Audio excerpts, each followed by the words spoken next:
ইফালে নগাঁৱৰ ঢাকাইপট্টিৰ নাম সলনি হ'ল। এতিয়াৰে পৰা ঢাকাইপট্টিৰ নতুন নাম হ'ব ৰূপকোঁৱৰ চক। কেইদিনমান পূৰ্বে মুখ্যমন্ত্ৰীয়ে ঢাকাইপট্টিৰ নাম সলনি হ'ব বুলি ঘোষণা কৰিছিল। জিলা আয়ুক্তই সংবাদমেল যোগে ঘোষণা কৰিলে নতুন নাম, আৰু নতুন নাম হ'ল ৰূপকোঁৱৰ চক। আগতে আছিল ঢাকাইপট্টি।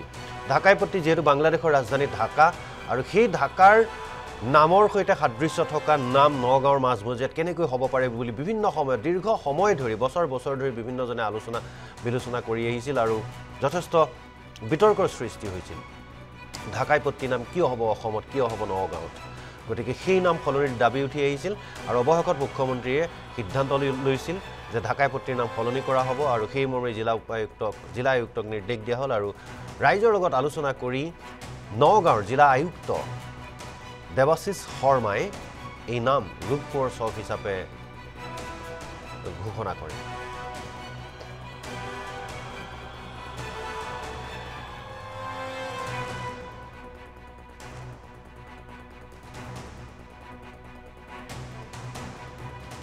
আমি এই সিদ্ধান্তত উপনীত হৈছোঁ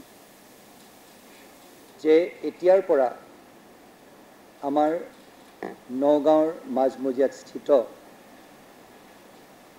ঢাকাইপট্টি নামৰ যোন টুকুৰা জাগা আছিল, সেই টুকুৰা জাগাৰ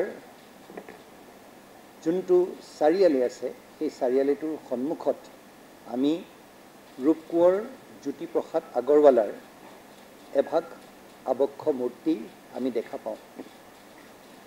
সেই আবক্ষ মূৰ্তিভাগত পৰম্পৰাগতভাৱে নগাঁও জিলাখনৰ সাহিত্য সভাকে প্ৰমুখ কৰি বহুতো গণ্যমান্য অনুষ্ঠানে ৰূপকোঁৱৰ জ্যোতিপ্ৰসাদ আগৰৱালাৰ দিৱস ইত্যাদি উদযাপন কৰি আহিছে।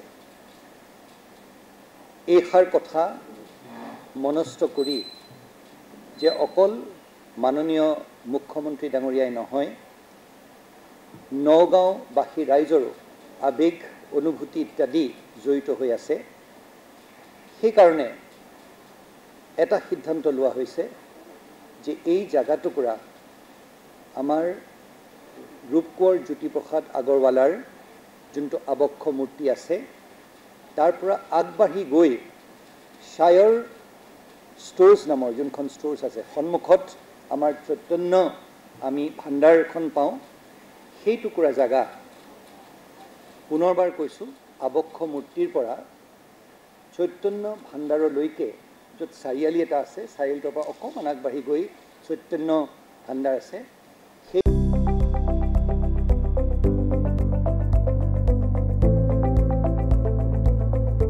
NB নিউজ, সহজ সৰল ভাষাত নৱভাৰতৰ কথা।